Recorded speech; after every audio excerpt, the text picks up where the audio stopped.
Hello to Mixed Asian Media Festival viewers, and um, thank you, folks, for joining us. I'm hoping that folks are coming from viewing the Hafu documentary. But if not, make sure to check it out, um, and enjoy this time we have with some of the folks who are behind it. So my name is Joseph Shoji Lachman. I'll be moderator today.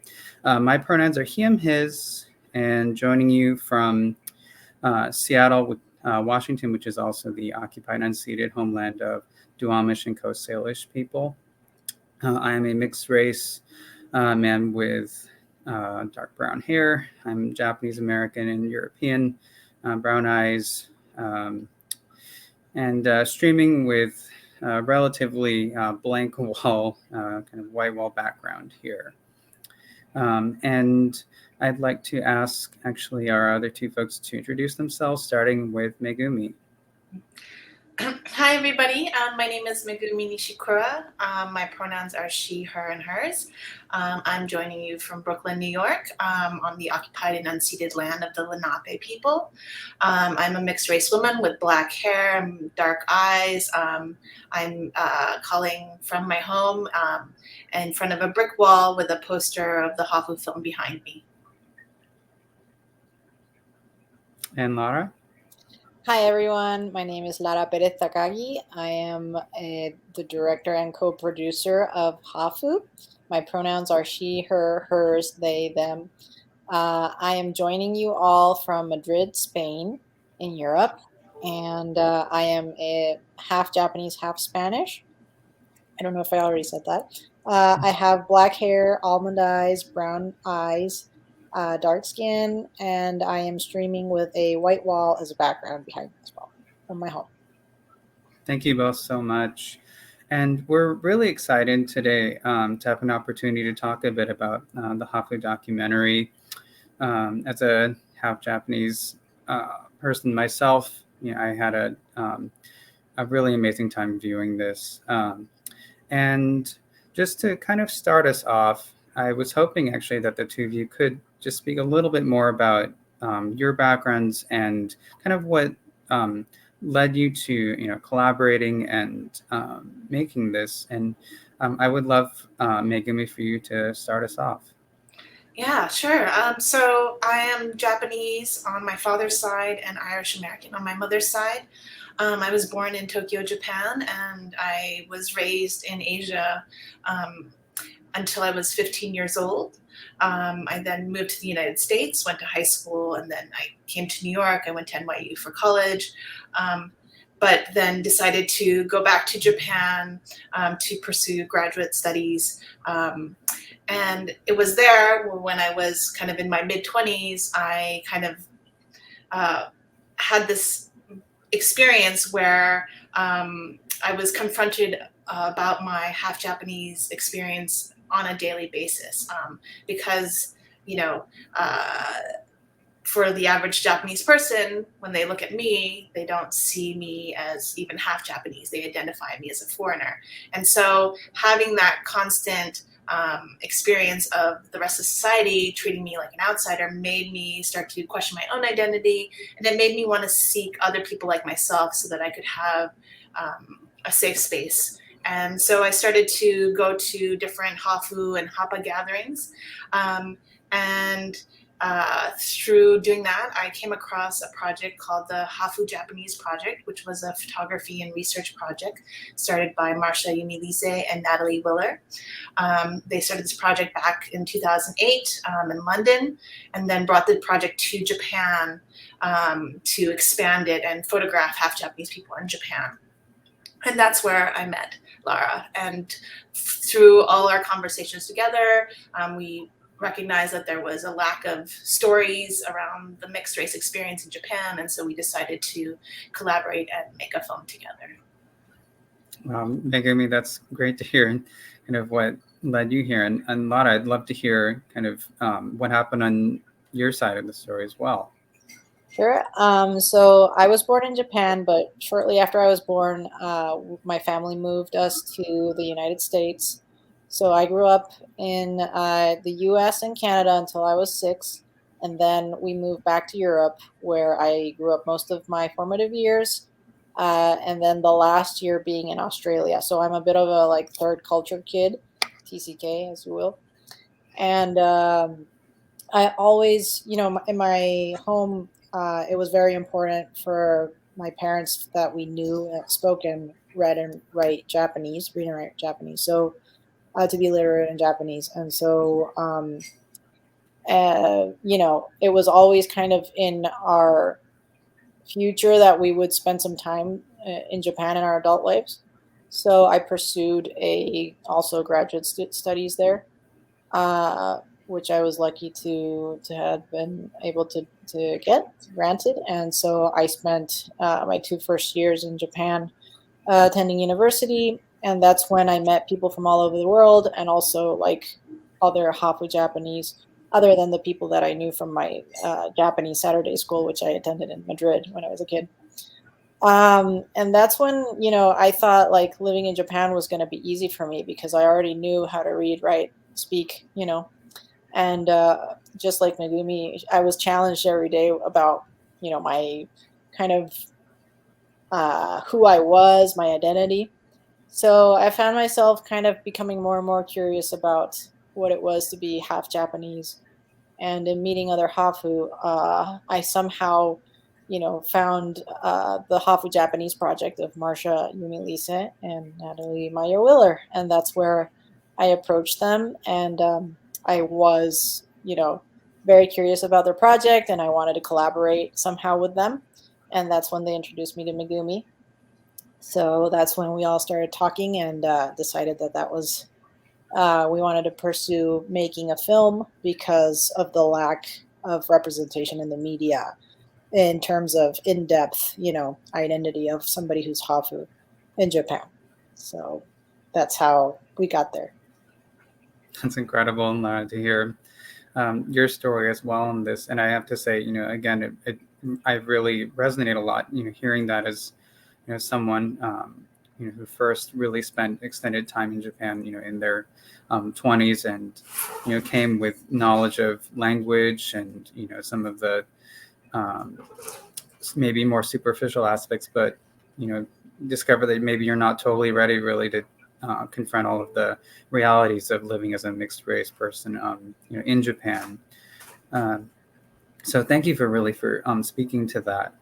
And Lara, just related to that too, you mentioned kind of your time at the university and meeting and connecting with other Hafu folks. How did that sort of connect, I guess, to uh, how you selected subjects for the Hafu documentary? I'd love to Right. hear you talk a bit about that. Sure. So thankfully, because Marcia and Natalie had such a huge pool of people who they had previously interviewed, they were able to pinpoint really, outstanding stories of some individuals that they had already like met and photographed in person. So one of them being David Yano, who had a very compelling story that deserved to be filmed and followed.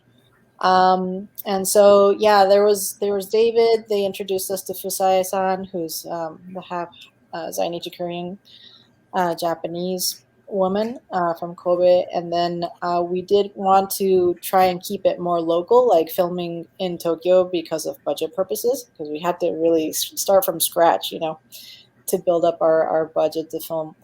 But eventually, the film kind of brought us all over Japan, um, a lot to the Kansai area as well. And so, yeah, so David luckily was in Tokyo. Edward Sumoto approached us himself, but we did also have him as a person that we were kind of curious and wanted to kind of interview.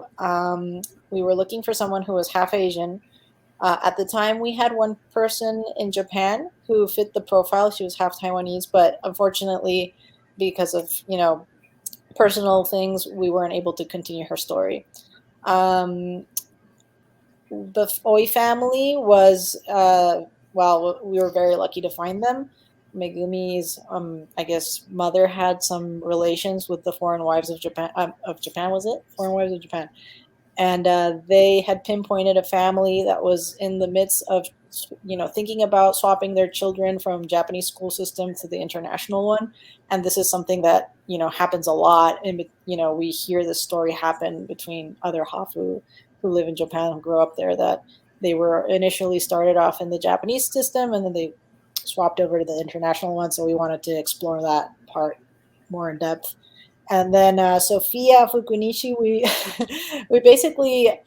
were looking for someone who was Caucasian and Japanese, because we were trying to profile like racially the mixes and represent each person racially. And yeah, it was really hard to find someone. We were looking for someone who was going to live in Japan for the first time, having grown up abroad, because a lot of us Hafu have that experience where we've grown up outside, but then we decide to go and try Japan and see how that goes. And so we were able to find her last minute.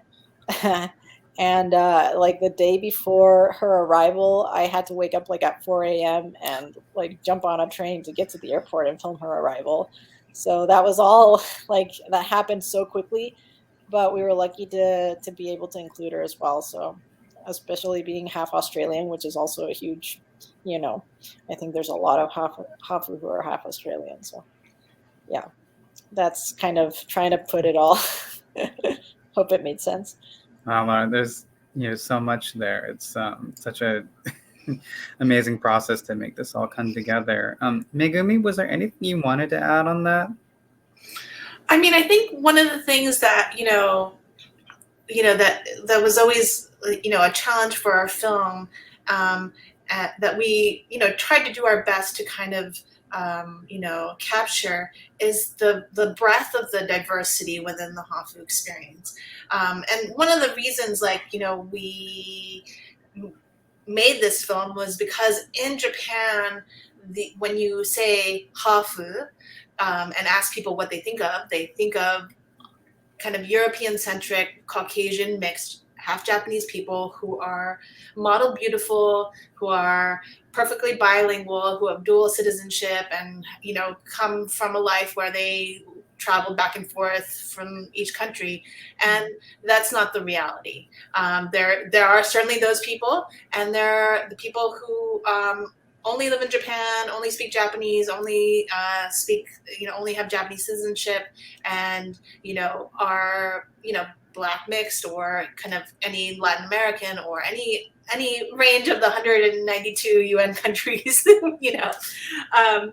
and then there's also which is the story that we were trying to do with Sophia, was the other side of like the individual who is half Japanese, but really, other than having a Japanese parent, has very little connection to Japan. Yet through her story, we showed that like she felt some draw or some pull that motivated her to get on a plane and start, even if it was for a year, just to give it a chance and see what life would be like. And so I think we did, again, it's a feature length film, but it's 87 minutes, and there's I think the longest person has like 25 minutes of screen time. So really, we tried to kind of maximize as much as possible, but there's only so many stories that can you tell in that limited time, and so of course there's so many more stories that are out there and deserve to be told. I do think it was just incredible, though, how I think you both worked to include such an incredible range of diverse stories, even with the limitations in terms of the number of participants that you could have, and I think that intentionality really showed through. So that was one of the things actually that immediately stuck out to me, and it's why I as soon as I'd seen it, I made sure that my parents had a chance to see it as well. And I've always kind of wondered a bit since then. I just a couple of things. How I guess how long would you say the entire sort of creative process was for going from kind of the the concept of this to actually all the filming, and then obviously there's going to be the post-production work. But how long would you say this entire process took? And I guess I'll direct that to you, Megumi. Yeah, I think I can't remember the exact month I met Lara, but I want to say it was like summer or fall. And our first meeting was December 2009. Oh, okay. Oh, wow. 2009. Nice. And I would say, I think we got pretty excited, and I think we, instead of just like kind of sitting and thinking, and plus we had like, the research and kind of the, sociology, like, that Marsha's background provided us. So we didn't kind of really just kind of sit out and map out everything. We just started to make the film. So I think within a month or two, we were out there with our cameras and filming. And we started just with David Yano at first. And like while we were filming with him, we were still looking for the other people to participate in our film. So it wasn't kind of like we had everything figured out and everybody selected and we just, filmed at once. We spent over a year and a half filming. Yeah. And so, people had various kind of start and stop times. We also, unfortunately, while we were in the middle of the film, the earthquake happened, Tohoku earthquake. And so we paused production for 2 months because, everything was very uncertain at that time. And then I think once we finished the majority of filming, we probably took another year to edit it. Again, it was kind of like, we probably did a 3 or 4 month intensive like editing every day, and then we would take some breaks and re-edit and kind of get some feedback, have some screenings and review and re-edit and that kind of thing. So I think it took, a little bit of 3+ years to get to our first screening. And yeah. Yeah, our first world premiere in LA was in Hapa, Japan, was in 2013, April. So we filmed from 2010 till basically throughout 2012. 2010 till 2012, then we premiered 2013. So yeah, we spent a year editing. And then the DVD finally came out in 2015 after it was translated into 7 languages.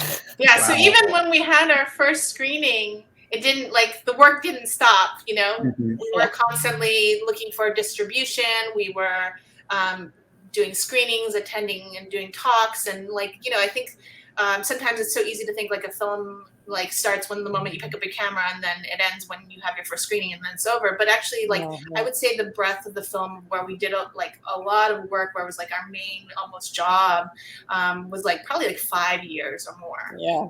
Where it was, like, just part of our everyday lives. But it was an incredible experience. So. And it really does feel like I think a labor of love, especially for a lot of the, mixed race, like Asian American communities who, I think for a lot of folks, actually, I've spoken to, especially other half Japanese folks like myself, it was one of the most validating kind of experiences, watching that documentary, even for me personally. Yeah. So I think there's just, I think it really captured something, that hadn't been captured in that way before ever. So, there's, I think a lot of gratitude, actually, a lot of folks in the community have, to both of you. Yeah, I think, it felt, we were a very scrappy operation, like just me and Lara, and we were like, sometimes, we're staying at the Oi's house in their guest bedroom, we're like sharing a bed. It's just really like, trying to scrape every penny together. And sometimes it'd be like, oh, why isn't like NHK interested? Why won't like some big broadcaster, like somebody get behind us or whatever? But I realized that like with like, films like that, many often, if you get on like now it's like Netflix or a streamer, like that's where your film lives, but it doesn't grow within the community. And I think us doing like we had fundraisers, every couple months to raise funds for the film. So we would do we'd screen snippets, and we'd have a party. And we had a great social media. We were very active in posting updates to our film, and so I think we really built a community around it, so that people felt like it wasn't just some top down. It was a very grassroots effort in which we hopefully everybody felt like they had some part in helping to make. So yeah, and really though, the first one of the first comments I even got when my mom was watching is just how incredibly professional she felt like it was, while also being so personal, with the subjects there. And speaking of again some of the subjects, like David's story, for example, it's just such that infectious optimism. I just love each and every one of the stories, and there's so much.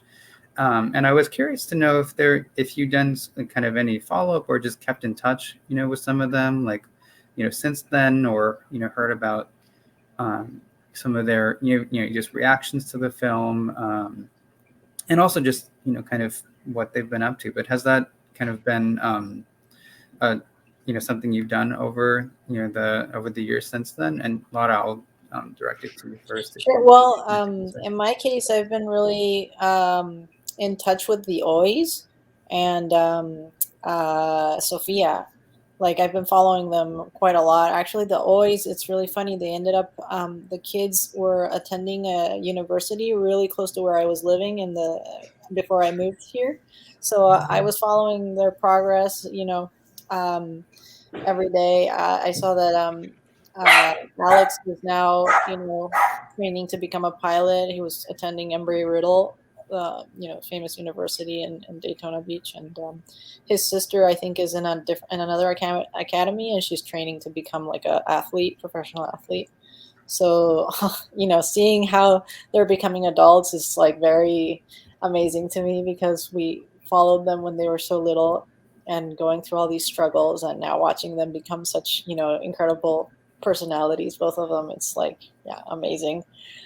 Sophia, well, she's also very close in age with me, and so we had friends in common in Australia when I happened to live there for a year and a half, but she happened to know people that I knew, so I attended school with.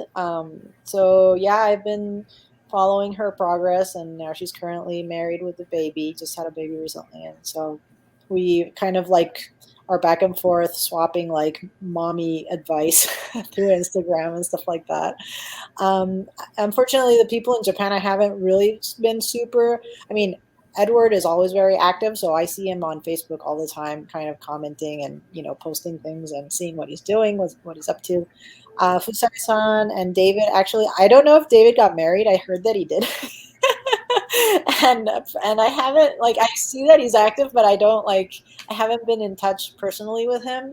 And same with Fusai-san. I haven't I know that she's up there doing stuff, but I haven't really. Maybe Megumi, anything about that? Yeah. Well, one thing, one of the groups that Ed Sumoto is very active in is actually a group that was started by the original photography research project. And it's just, if you go on Facebook and you just hit Hafu Japanese, I think it's 3,000 or 4,000 people at least.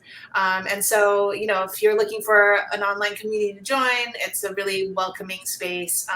And, people chat anywhere from, kind of their favorite Japanese foods to I'm dealing with this issue of my identity, or I don't know if I can update my passport, or that kind of thing. So it's a really great community. So if you're looking to take the conversation to the next place after this screening and talk, then I recommend doing that. And so Ed's very active in there.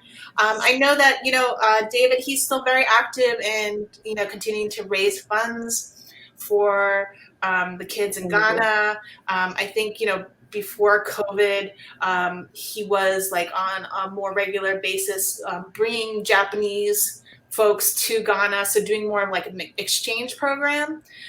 So he's continuing to kind of be that bridge between his two countries. And then I think Fusai is now living in Tokyo, and I think just focusing on her career. So that's where I think everybody is. But it is incredible, especially with the Ois, to see that they were 7 and 9, and now they're like 17 and 19 or something like that. Yeah, it's kind of wild. Yeah, it's definitely most dramatic with I think the kids you were following for the documentary. So it's really great to hear kind of the, how that's, I think, formed some, built some relationships that have, been much more than just, as part of a documentary. I was also curious to hear a little bit about, in terms of, reactions that you've seen with kind of Japanese audiences, maybe, audiences outside of Japan, or kind of, mixed race folks who also watched it. Have you kind of noticed any trends in terms of the reception folks have given, with the film? And Megumi, feel free to start us off. Yeah, I mean, in Japan, so we had a theatrical release in Japan. We screened the film at a small art house theater in Shibuya, which is a downtown central kind of big, cool, hip area for young people. And it screened there for like 2 or 3 months, so it's quite a long run for an independent film.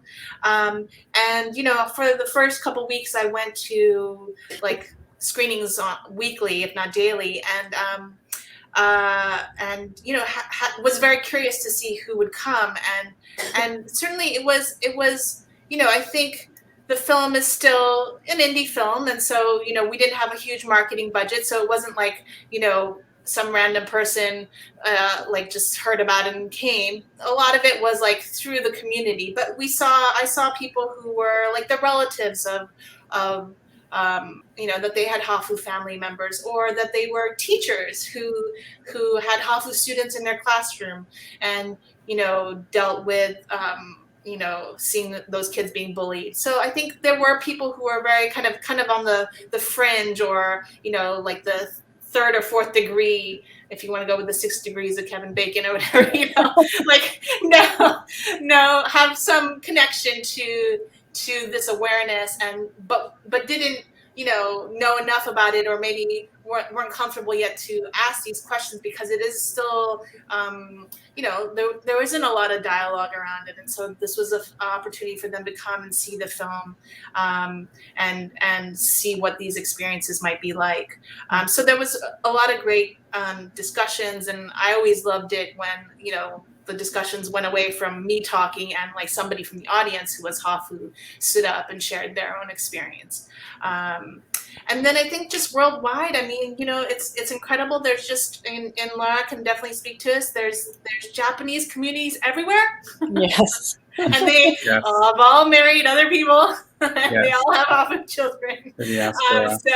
So I mean, we had screenings, I mean, also, I know Lara did a lot of screenings in Europe as well, and maybe you can talk about that. But it was just great to see.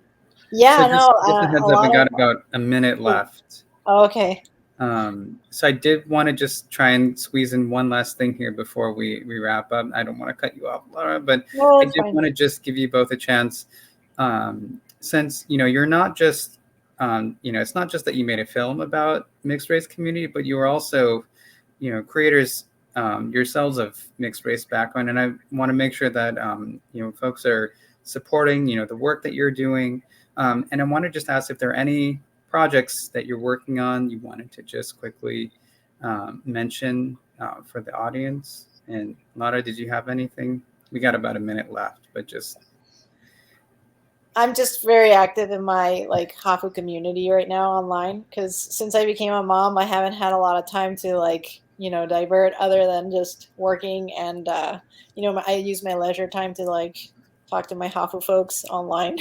Especially with the pandemic, we had some online nomikai thing going on every week, and kind of finding ourselves there in the midst of the pandemic was kind of interesting, as it was very cool. Making friends online out of nowhere, just out I don't know if it's pure boredom or necessity, but it was great. That kind of connections were great. That we like later on moved on to Clubhouse and other platforms. But yeah, we're like we're talking every day now, so it's like wow, yeah, it's incredible the power of communities, the things that you can do with it, and how it really enriches your life. Yeah, I really loved seeing the like kind of the Hafu Clubhouse talks. Those have been a lot of fun.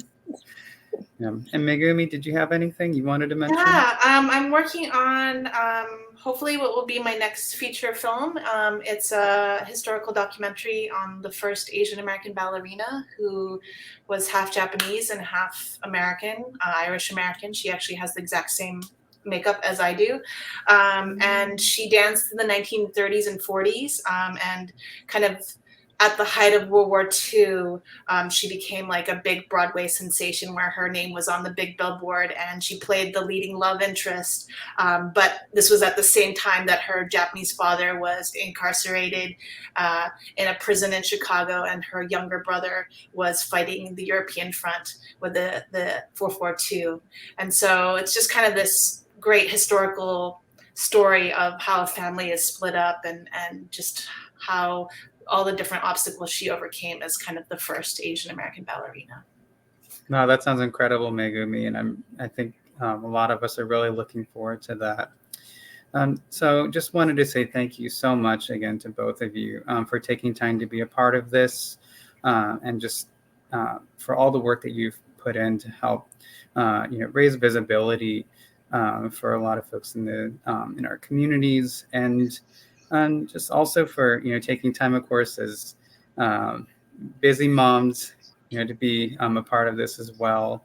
As only a cat dad, I can't quite say I have the same level of burden in terms of my time, but I can only imagine how much busier both of you are. So again, thank you so much for taking time to be part of the panel with the viewers here, and we're looking forward to seeing kind of the other projects you both work on, and hope other folks will join the Clubhouse talks as well. But again, thank you so much, and I think that's all the time we have for today. But thank you again to everyone also for coming to check out the panel. Thank you, Joseph, and thank you to Thank you. ManFest. Thank you, ManFest.